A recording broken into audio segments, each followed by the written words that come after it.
All right, Ari, let us talk bracketology because Ohio State losing and Miami losing made things very interesting. I think the last at-large spot is probably the most contentious right now, but we don't really know who's up for it until after the conference championship games.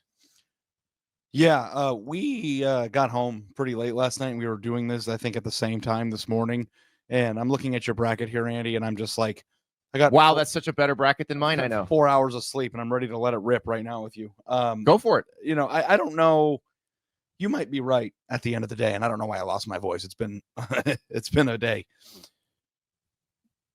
So you took the hard way out.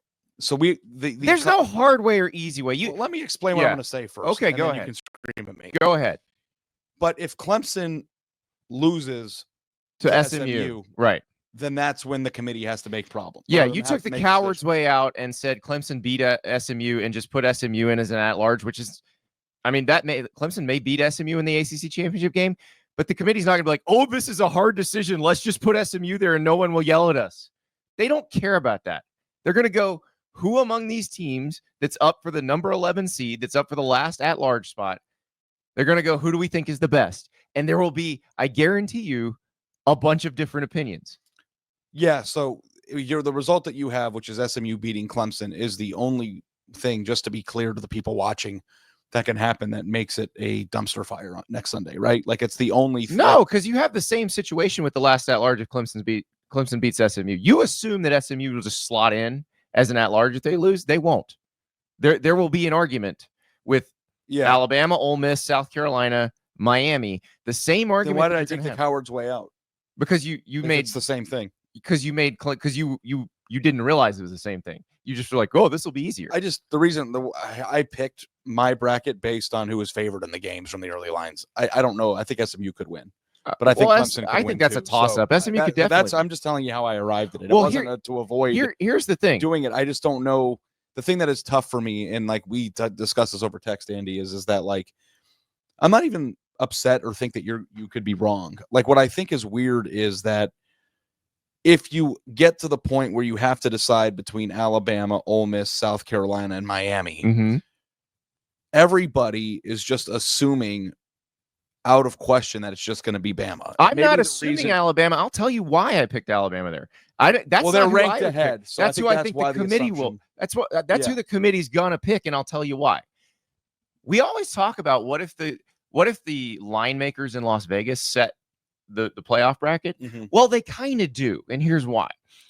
If you watch the committee and if you listen to what the committee chair is always saying, which they are parroting back, like when Ward Manuel's talking, he is parroting back some of the arguments that are happening in the room. They are very reliant on predictive power rankings. So ESPN's FPI, the Sagarin ratings, the Massey ratings, S&P Plus that our friend Bill Connolly does at ESPN, those are the ratings that they believe in. When they say they're not projecting the future, that's a lie. It's a lie. Yeah. They are looking at who do I think would win? Who would Vegas have favored in the game? They may not be thinking that in their minds, but that's what they're doing. Well, FPI is one of those predictive ones. They love it. They talk about strength of record, which is an FPI stat. Alabama's number 4 in the FPI. Not 11, not 12, 4. Yeah. They're going to pick Alabama in that situation. That's why. I ask you a personal question, though? Who would you actually Ole Miss. Because I would pick Ole Miss. Yeah, I would pick Ole Miss. So, like, that's the thing that is interesting to me. It's like, if you think that the committee is going to make this decision, Andy, based on that metric, and I'm not even, like, arguing with you that that's the case, it just seems stupid to me. Because the information that we have in terms of an abundance of wins and resume and how teams have looked and what they've done recently, like, I think you could make the case, and I personally believe that what happened with Alabama at Oklahoma was worse than what happened with Ole Miss in Florida. Like, Florida's playing Was it worse than what happened with Ole Miss in Kentucky? No, but I actually also do think that recency matters, because I think. Well, if recency matters, just put South Carolina in. But that's another. But they lost head to head to Alabama and Oklahoma and Ole Miss. You can't overcome the recency thing when you have head to head losses that were that drastic. So it really is just a head to head discussion with Ole Miss. What about Miami? That's the part that I think is interesting, because Miami has one fewer loss. Miami, if you're going to go against Ole Miss, they do have. Well, you both played in the swamp, and Miami won in the swamp, and Ole Miss lost in the swamp. but they don't have that with other teams because obviously different conferences. Yeah. And that's the one, because it's like Miami's 2 losses are not bad. I mean, we just saw Georgia Tech take Georgia to 8 overtimes in Sanford Stadium, and Syracuse is a good team. So I know a lot of you probably think I'm playing devil's advocate here. I'm really not. I don't think all of these teams are all that different. I think it's very similar. It's a beauty pageant where all the contestants have warts, and you've got to pick one. And that's just how it's going to go. Like, the committee's going to have to pick one. And honestly, if Clemson wins the ACC title game, you throw SMU into this mix too. Yeah, I think SMU in that scenario, which is, we'll get to that in the video about Bubble Watch, but I actually think that Clemson has a really good chance of winning that game. I think they played a full 4-quarter game against a team that we have a lot of respect for in South Carolina right now. You sound like Ward Manuel there. They played a full 4-quarter game against a team the committee has a lot of respect for. I mean, like, you're so certain that SMU is going to win. Like, just get. I'm not certain about that. Just get a ticket then. Like, I'm not certain about that. I'm certain that if SMU gets dropped into that at-large pile, that they are not automatically going to make the playoffs. So then that opens up Pandora's box then on like another thing, Andy, which is Indiana and SMU are probably the same at this point, right? But Indiana doesn't get to play in its conference championship game. So what you're going to do is you're going to drop SMU out of that, put Alabama in, and punish SMU for playing an extra game that Indiana didn't play while putting Indiana in the field, which is stupid. And I can't stand that. But so, that's what they're probably going to do. So, yeah, but I'm just saying, like, that to me is, like, I said this on the podcast last night, and I don't know if you agree with me or were just helping me explain it. But when the committee in the past has gotten into, and it's been rare, and it's going to happen every year now because 12 is different than 4. But in the past, when they've gotten into situations where they had to pick between 3 teams and 2 were indistinguishable, the way that I believe that Alabama and Ole Miss are, you take the team that has lost less and isn't in that mix because you can separate them. And then also, too, I think that putting SMU in over Alabama and Ole Miss also kind of solidifies your decision with Indiana. Because it's like, at that point, it's like, why would you take Indiana over SMU? SMU has better wins, and there's extra losses in a game that Indiana didn't have to play. What's the better? Like, once you start, how many better wins? What are the wins? Yeah, but I think that, no. Tell me the wins. No, you're going to say they have better wins. Tell me the wins. I'm trying to explain to you why I said that.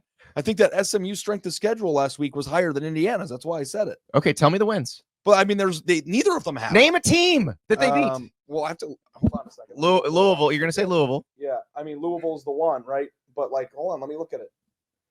I don't know how they're, because Indiana's Michigan win looks a little better today. Is based on the statistics of the thing that we're supposed to be talking about, which is strength of schedule. Wasn't it higher? I don't even remember. I thought it was higher. So, but okay, then we're sending the message either way that Indiana shouldn't, or that avoiding your conference title game is the best thing to do. Well, we've sent that message a lot. We know that. Yeah.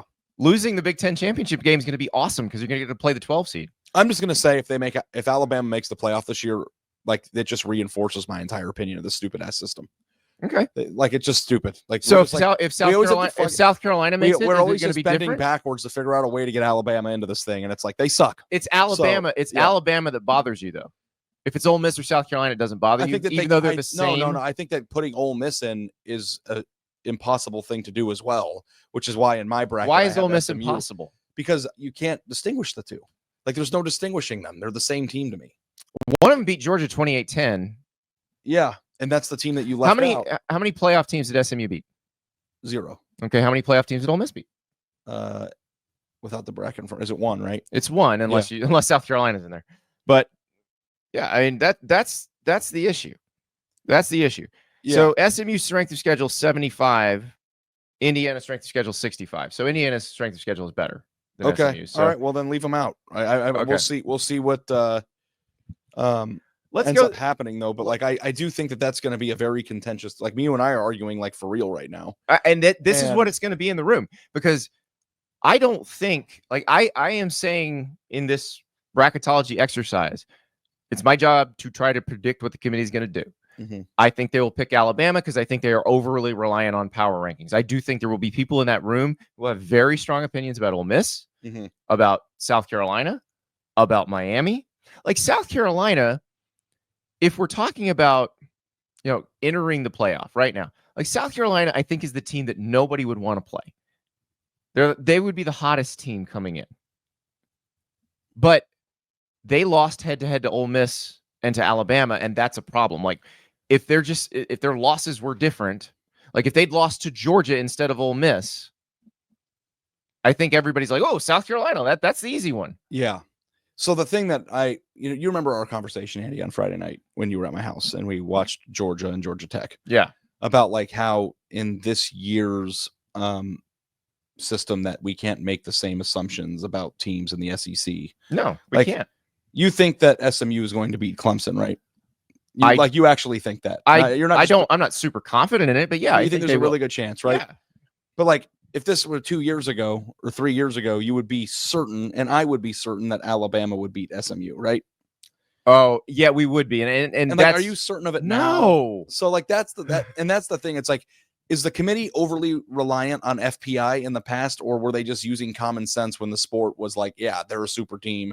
But I don't know if things have changed. I don't think their minds have evolved that much either. Yeah. I mean, I wonder if they do, because like our minds are all evolving and they're supposed to be the experts who watch the games every week and break it down. Who do you think? I realize they have the fancy iPads where they get the condensed games, but yeah, who do you think watches more games, us or them?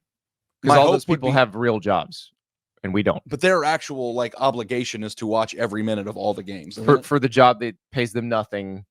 And they have real jobs that pay them. So are you asking me like who's supposed to watch more or who I think watches more? Who do you think watches more? It's us.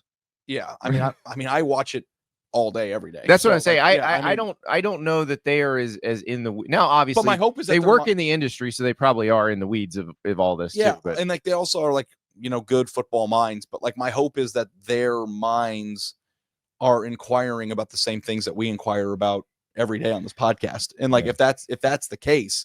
Like, have they been? And then the question, I'm not even challenging you. Do you think it's the FPI that they've been reliant on, or do you think it's been the school of thought that the SEC is just better and just falling back on? I think it is. And then if I think it is predictive power rankings in general, not necessarily the FPI. Okay, but do you think that is the thing that took precedent over just knowing who's on the team? It's also why Ohio State always gets the benefit of the doubt. It's not. Everybody thinks it's an SEC or an Alabama thing. It's actually a Stars Matter thing. No, for sure. And I'm with you. Like, and by the way, #1 subscriber to that up until this year. Yeah. Like, and last year. Once Michigan won the national title last year, I punted. Right. And I've been more intentional with trying to break this down. And this isn't even an SEC thing. Like if Ohio State. Right. If Ohio State had 3 losses, I don't think they deserve it either. They have these wins that honestly speaking, we might find out that the Indiana win is a fugazi. And if they get in, for that, it's stupid. Like, I think Ohio State should be out too. Like, this isn't an Ohio State thing. Let's say Ohio State had lost to Nebraska, because that was actually a fairly close game. Yeah, they'd be out. I think they would not be out. They would not. In my mind is what that I'm would saying. Be the one. They would be the one I'd assume is in over Alabama, because they'd have 2 wins against teams in the playoff, and Bama would just have the 1. Yeah. So the thing that I'm hoping happens this year, and maybe it's wishful thinking, and I'm giving them too much credit, but when they get to this inevitable debate, if SMU were to lose to Clemson, I wonder if they will think deeper than, Alabama would just beat them. Like, I wonder if they but they also may think, because what is the hypothetical spread of that game? I don't know. Like, they also may think Ole Miss would just beat them, or they might think Miami would. I don't know. I think that Ole Miss and Alabama probably would or could beat them, but like we just got done doing a video 48 hours ago about saying we can't play that game anymore, so I don't want to play it. Like SMU, we can't, but they have Alabama, to pick. They have to pick a team, and this is the argument they're going to have. Yeah, they have to pick a team. Before we get to because I do want to talk about if this bracket were to come to be, what it would be as a television spectacle. Oh, by the way, it would just be like, what's that big mountain in Seattle that Mount Rainier? Yeah, it would be if that exploded. Like if your thing came true. You mean Mount St. Helens? That's Mount volcano. Rainier exploding. No, I thought Mount Rainier was an active volcano. Is it? I don't know. I'm not a geologist. Mount St. Helens did erupt. But if Alabama cracks the field, okay. Yeah, before we talk about this show is brought to you by Panini America, makers of the most collectible sports cards on the planet. The Luminance Football Card Series features NIL autograph cards from players including Arch Manning, Quinn Ewers, Cam Moore, Jalen Milroe, Dylan Raiola, DJ Lagway, and Luther Burden. To start collecting, visit PaniniAmerica.net, and I will tell you how valuable these Panini cards are to our man, Ari Wasserman. He has them everywhere. I just visited his house. He's got them in top loaders. They're in his car. They're in his house. Saturday, we're trying to leave for College Station. Ari's like, I can't find my wallet. I was like, okay, I'm sure we'll find it. He's got an app. It's little music plays. He can't find it anywhere. Because I lose it all the time. Where did we find it? We found it after 30 minutes of looking and a few meltdowns that were audible that Andy could hear. In one of the drawers in my office underneath a bunch of Panini football. That is how valuable. So your wallet with your driver's license, your entire life in there, you're holding these cards that mean so much to you, and you're like other people. This thing is as valuable as these things. I didn't even know I had my wallet. I was more concerned about the cards. Yeah, exactly. Because there was an auto card on top. Who's the autograph? I think it was. It was a rookie card. Yeah, it might have been a Josh Allen rookie card that was signed, which is why I just bought that, and the card's worth thousands of dollars, and like I grabbed it and put it into my drawer to file away in my thing. So yes, yeah, Ari's wallet, his cards, as valuable because these cards, they are so much fun to collect. The market is exploding. PaniniAmerica.net. Get yourself a box, start ripping some packs right now. All right, let us talk about what this would look like if this bracket were to come to be. And again, I'm not saying this is definitely what's going to happen. I'm saying if the committee gets put in this situation, I think this is what they'll do. Have you seen the movie The Purge? Yes. Would it be like that if what you just put out there did? I mean, I think it'd whatever, be great ratings. I know you think that's what's going to happen, but that's also the most antagonistic bracket you could have put out there. Well, yeah, that too. But see, you don't understand though. Like Alabama fans get mad if they get excluded too. Like you're just assuming everybody else being happy because Alabama's excluded. If you were that's a group that'll get pissed off too. Like the thing is, like, I'm not accusing you of doing this, so don't take it that way. But if you try, remember how we used to do the ass rankings? Yeah. Like that is the ass rankings of the college football playoff bracket. Except this is the one the committee's probably going to choose. I know, but I'm saying like you could not have even drawn up a more antagonistic bracket to put out there. I know. What would you have done? I guess put Indiana out and Miami in. I think I don't know. I probably would have put Ohio State on the road because that would have. But I did. Okay, so here's what we got. In your first round, you've got Penn State hosting Arizona State, which you could swap Iowa State for Arizona State. Whoever wins the Big 12 title game going to State College. Though, if you look at the early lines on the old Big 10 championship game, not a guarantee that Oregon beats Penn State. It's like 4.5, isn't it? Yeah. So, and by the way, it probably is because Penn State doesn't usually. The 6-11 is the one that I would put on Friday night just to be like, here's what this thing's going to be. Here's what you're going to want to watch. Alabama at Notre Dame. Yeah, that's electric. Ratings monster. Now, Ole Miss at Notre Dame, Miami at Notre Dame, South Carolina at Notre Dame. I think that's those are all equally good football games. Yeah, the SEC versus the one-loss Northern team is good. Or Miami, Notre Dame, rerun Catholics versus convicts. And then also too, Andy, then that means that the 8-9 game would be the following morning, right? It wouldn't be the following morning because you might have something on the West Coast. I'm not putting Ohio State at Tennessee in the morning. I would put Ohio State and Tennessee in primetime. Okay, but that would be the following day. That would be right? Tennessee going to Columbus to play Ohio State. We'd call that the double dipper there. Would we do both of those? Hopefully? I think so. I think so. You fix this one for me because I was going to have Tennessee hosting this game. Yeah. And I think you're right, though. Your logic was correct. Ohio State has wins against Penn State and Indiana, two teams that are in the field. One of those is on the road. They would make Ohio State host a game. But I also think, too, that you could make a case that Ohio State has the worst loss out of all of them. Michigan stinks. Can we stop pretending like they don't stink? They stink. They don't stink. They stink. Like Kentucky's the worst loss of all these that we're talking about. I actually think that Kentucky's a more well-rounded football. Well, not Michigan. I disagree. They got destroyed by Louisville. Michigan does have better defensive players, but like Producer River points out Tennessee losing to Arkansas may be the worst one. Yeah. And so I just don't think that we can I feel like because it's a rivalry game and because Michigan is the defending national champion, that we've somehow like not acknowledged the fact that the team that Ohio State lost to yesterday stinks. Like they don't stink. I watched them all year. It's like watching. They are average. That offense is far below average. Right, but the defense is far above average, so that makes average. Yeah, I guess. Yeah, I mean, if we want to talk, I'm trying to nag Ohio State here, and you're not letting me. So it's okay. It's yeah, we negged Ohio State plenty. If you'd like to watch those videos about Ryan Day and what they do now, there's a couple of them on the On3 Sports YouTube channel. One where people are honking at Ari while he's trying to explain what the hell happened in Columbus yesterday.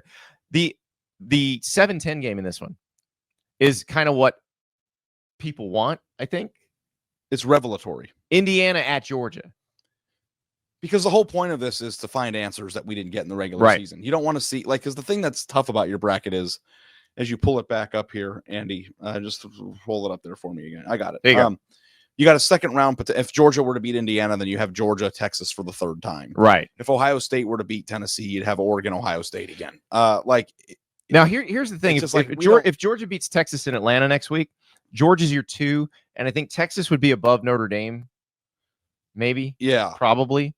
But I hope that, and they're not. I'm not saying they're going to design it this way, but my hope is that the matchups that we get and the path to the Final Four, doesn't have a bunch of rematches. I want to see new blood playing new blood. I understand, and I hope. I'm going to explain this to you, and Ari knows this. Yeah, they don't care whether it's a rematch. They don't. They don't care whether you're sending the SEC team on the road to the Big Ten. They're not thinking about. We're just hoping that it's new. Yeah, and I because like that's the thing. Like I want as many ACC, Big Ten, SEC like cross pollination as possible. Like I don't want, and I don't think the SEC fans want SEC. I don't know. I wouldn't mind an SEC game we didn't get in the season, like Tennessee, Texas would be good. Yeah, that'd be fun. But I would rather that happen like at the end of the road, not at the beginning. Yeah, I want the conferences to weed each other out. I don't want the SEC to knock the SEC out of. I don't care. I just wanted to play in a tournament because like that's the whole thing. Like the number one debate is: does the Big Ten suck? Does the ACC suck?